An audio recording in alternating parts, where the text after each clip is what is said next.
देव दीपावली का दिन हो, 7 पुष्प, कितने फूल? 7 पुष्प। देव दीपावली के दिन कोई भी 7 पुष्प, कोई भी जो तुमको मिल जाए, 7 पुष्प अपने घर के पास में, घर के अंदर जो मटका होता है, हंडा होता है, पानी का बर्तन होता है, रसोई घर में जहाँ तुम पानी भर कर रखते हो, 7 पुष्प को उस स्थान पर रखिए देव दीपावली के दिन। और देव दीपावली के दिन सुबह के समय पर अपने उस परिंडे की जगह पर, मटके वाली जगह पर, हंडे वाली जगह पर रखकर 7 घी के दीप रसोई घर के अंदर प्रज्वलित करिए। 7 दीप की पूजन करिए और पूजन कर कर वो 7 पुष्प जब दीप ठंडे हो जाएं, पूर्ण तरह से आनंद के साथ सुबह के समय जब आप पूजन कर लें, उन 7 पुष्प को दिन भर में से कभी भी देवाधिदेव महादेव के दरवाजे पर, शिव के दरवाजे से मतलब है शंकर के ऊपर, अगर शिव के मंदिर नहीं जा सकते तो बेलपत्री के नीचे, बेलपत्री के नीचे भी नहीं जा सकते तो पवित्र नदी के तट पर, या पीपल के वृक्ष के नीचे, या आंवले के वृक्ष के नीचे वो 7 पुष्प को अपनी कामना कर कर लक्ष्मी प्राप्ति के लिए कुछ देर रख दें।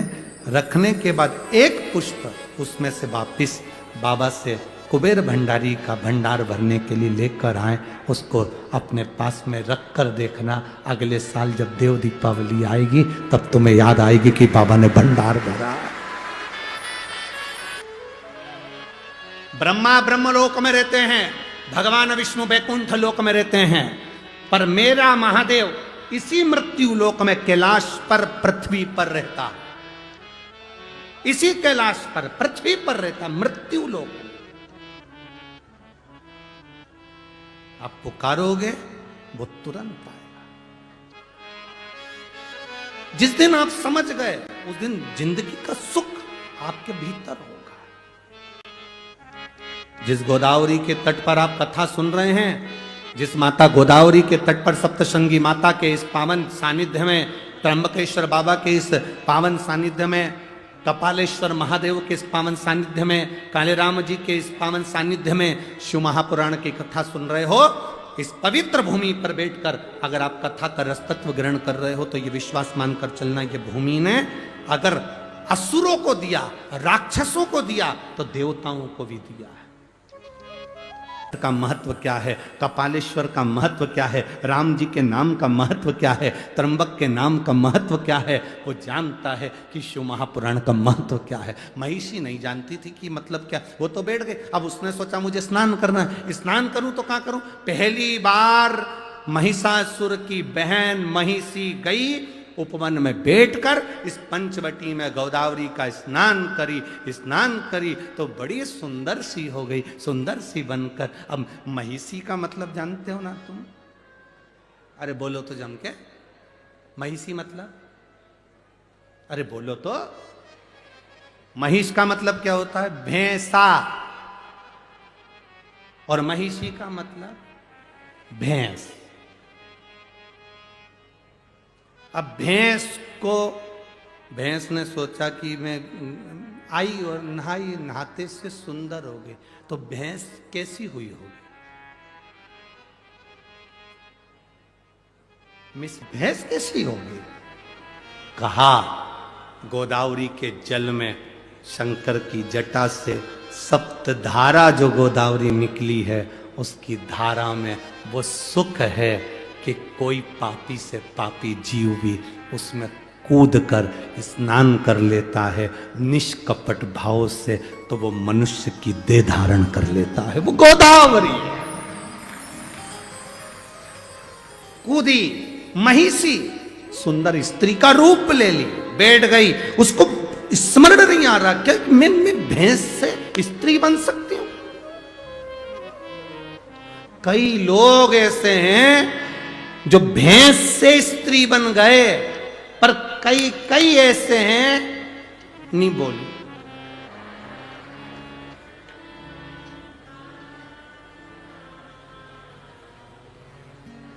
समझ गए? भैंस जैसे हो गए। भैंस के आगे कितनी भी बीन बजाओ वो नहीं सुनती। सास कितनी भी के बेटा सिर पे पल्लू डाल के रहा कर। भैंस को तुम कितनी भी बीन बजाओ वो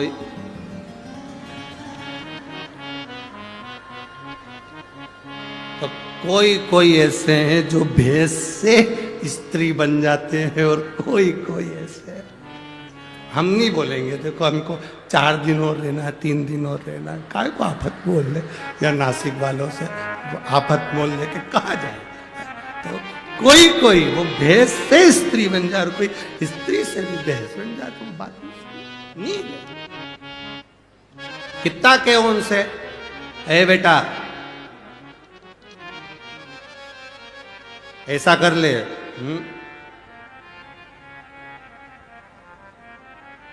भैंस के आगे हारन कितना भी बजाओ वो भैंस भी कहती ना मैं इनंग जाऊं रोड मेरे काका की नहीं हटूंगी। आखिरी में गाड़ी साइड से ले जाना पड़ती है पर भैंस नहीं। मेरा सासुओं से निवेदन है जब भैंस नहीं सुने तो अपन साइड से निकल जाए। अपन ज्यादा माथा पच्ची अपने नहीं करना, इधर बाजू से निकले चलो। अब क्यों माथा पच्ची करे अपन उससे।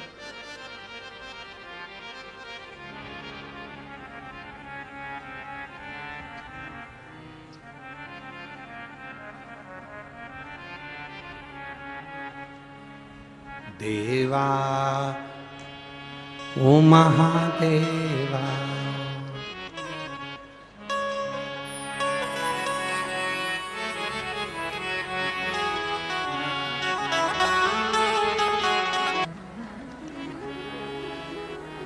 ब्रह्मा जी प्रकट हुए। मांगो तुम्हें क्या चाहिए, क्या दिया जाए।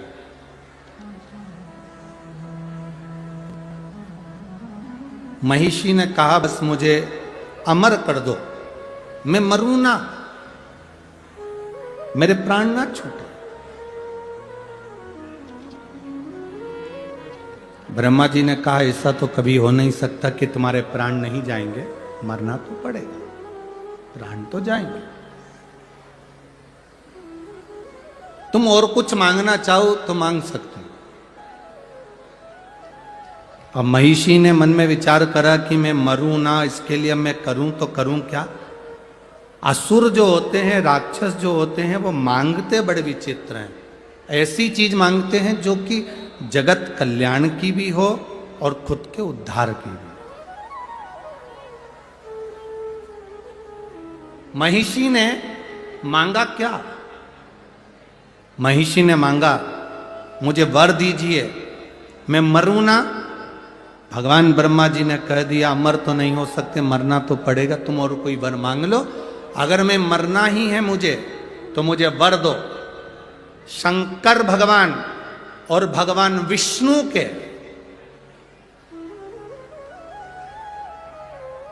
शिव और विष्णु के द्वारा प्रकट उनकी संतान मुझे मारे। अब जरा विचार करिए, तारकासुर ने मांगा था कि शंकर भगवान की संतान मुझे मारे।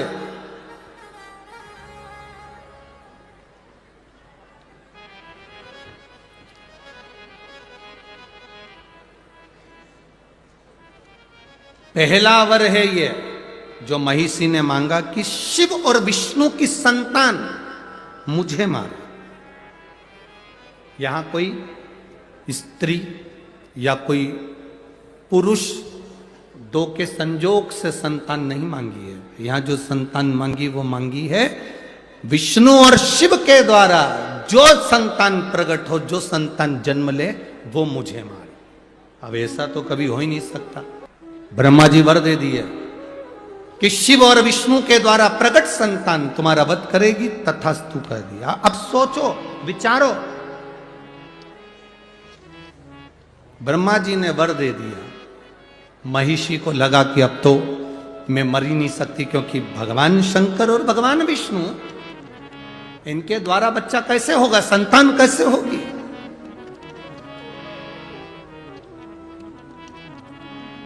पर महाराज, रचा है सृष्टि को जिस प्रभु ने, वही ये सृष्टि चला रहे। जो पेड़ हमने लगाया पहले, उसी का फल हम अब पा रहे हैं। चाहे सृष्टि को जिस प्रभु ने, वही सृष्टि चला रहे। शिव कथा कर रही है, भगवान शंकर का संवाद कर रहा है। महिषी ने वर मांगा कि शंकर और विष्णु की संतान मेरा वध करे, जो भूतो ना भविष्यते हो ही नहीं सकता। एक पुरुष और स्त्री की संतान प्रकट होकर मार सकती है, पर दो देवता शिव और विष्णु की संतान कैसे हो। ब्रह्मा जी ने वर दे दिया, तथास्तु। सृष्टि की रचना करने वाले ब्रह्मा जी अब वर तो दे बैठे, अब विचार में पड़ गए कि वर महिषी को दे दिया कि शंकर और विष्णु की संतान इस महिषी को मारेगी, करें तो करें क्या। ब्रह्मा जी संकोच में पड़ गए, एकांत में जाकर बैठ गए, बहुत गहन चिंतन करने लगे, क्या होगा, संतान कैसे होगी, संतान की प्राप्ति कैसे होगी। आया समय, राक्षसों ने उपद्रव मचाया, समुद्र मंथन का समय आ गया, और रचा है सृष्टि को जिस प्रभु ने, वही ये सृष्टि चला रहे। बस आ गया समय, मंथन का समय आया। देवता असुरों के बीच में साझा हुआ, अमृत निकलेगा, पाएंगे। मंथन के समय पर सब कुछ निकला, विष भी निकला, रतन माणिक मोती औषधि सब निकले, बाद में अमृत निकला। अमृत असुर लेकर चले गए, तब भगवान नारायण मोहिनी स्वरूप धारण कर लिए। कौन सा स्वरूप रखा भगवान विष्णु ने? मोहिनी स्वरूप। महिषी ने वर क्या मांगा था? भगवान नारायण और शिव के द्वारा प्रकट संतान मेरा वध करे। अब राक्षसी तो राक्षसी, उसने उपद्रव मचाना चालू कर दिया। भले वो सुंदर बन गई तो क्या हुआ, वन में रहने लगी, उपद्रव करने लगी, भयंकर उपद्रव मचाया, भयंकर उपद्रव।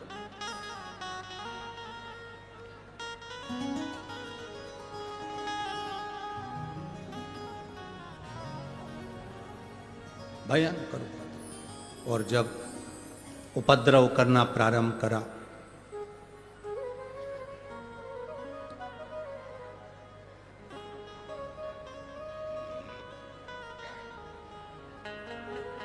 संहार करना जरूरी है।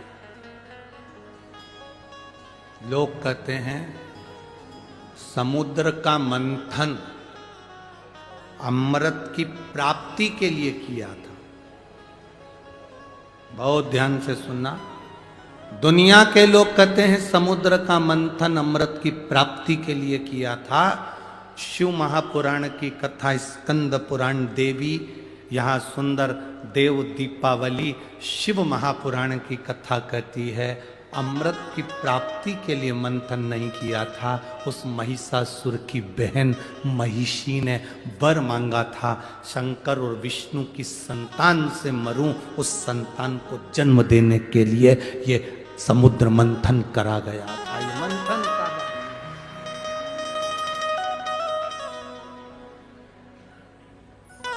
भगवान विष्णु ने मोहिनी स्वरूप धारण करा। मोहिनी स्वरूप बनाया तो बड़ा सुंदर स्वरूप स्त्री का भगवान नारायण बनाकर राक्षसों के पास गए, अमृत का कलश लिया। मैं देवताओं को मदिरा पिला दूंगी, तुमको अमृत पिला दूंगी, ऐसी बात कर कर देवताओं और राक्षस को बिठा दिया। देवताओं को अमृत पिला दिया, राक्षसों को समुद्र का फैन, समुद्र का जल पिला दिया। उनका जो स्वरूप था उसका गुणगान पूरे ब्रह्मांड में हो रहा था। शंकर जी को मालूम पड़ा कि भगवान नारायण ने स्त्री का स्वरूप लिया है। शिव जी को कहा गया, आपने भगवान नारायण के मोहिनी स्वरूप का दर्शन नहीं किया? नहीं।